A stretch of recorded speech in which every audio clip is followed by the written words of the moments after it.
Nawawala tas magkakaroon? Opo.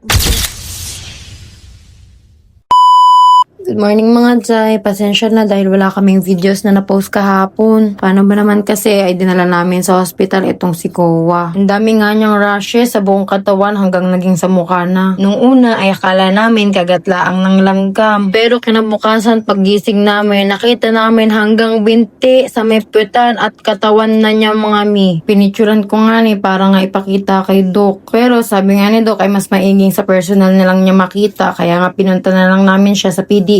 Sa totoo nga lang ay hindi kami makatulog ng maayos sa pag-aalala dahil nga isa to sa sign na meron kang foot, hand, and mouth disease. Kaya kahit gumastos pa kami ng malaki, talagang dadalhin namin agad si Kowa sa ospital. Mas okay na yung safe siya at maayos yung kalusugan niya. Paalala sa mga magulang na katulad ko, okay lang maging OA at maging maselan sa anak mo. Iiwas nyo na lang sila sa pagsubo ng kamay at sa paghalik ng ibang tao. At kahit sabihan pa kayong, ang OA mo naman, okay lang yan mi. Hindi sila ang magsasuffer, kundi ang anak mo, tandaan mo yan. Nung nakita ko nga na dumami yung mga rashes ni Kowa ay talagang nag-search talaga ang babae sa Google. Napaparanoid talaga ang babae kasi nga uso ang sakit lalo na sa mga bata. Unang-una na dyan ang RSV. Mahirap talaga magkasakit ang mga bata kasi hindi nila masabi kung saan yung masakit o kung ano ba yung kailangan nila. Ganito pala talaga pag first time ma'am no, nakakaparanoid. Lalo na at hindi ko makain ng maayos si Kowa nung nakaraang araw. Kaya yung timbang niya bumagsak. Din. Opo, sa face din po.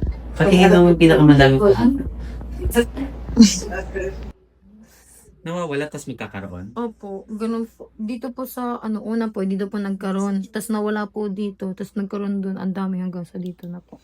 Hindi yan ino-ointment. Salamat sa Diyos at allergy nga lang yung kay Kowa. Grabe yung pag-aalala ko dahil sa kaka-google na yan siya. Pero mas okay pa rin mag-ingat at maging aware. Kesa naman sa magsisi bandang huli, di ba? Anyway, si Tirisin nga lang pala yung nireseta na Dok para kay Kowa. Kumain lang din nga pala kami dito sa Adela saglit and then umuwi na rin. O siya, hanggang dito na lang. Salamat sa panonood. Paalam!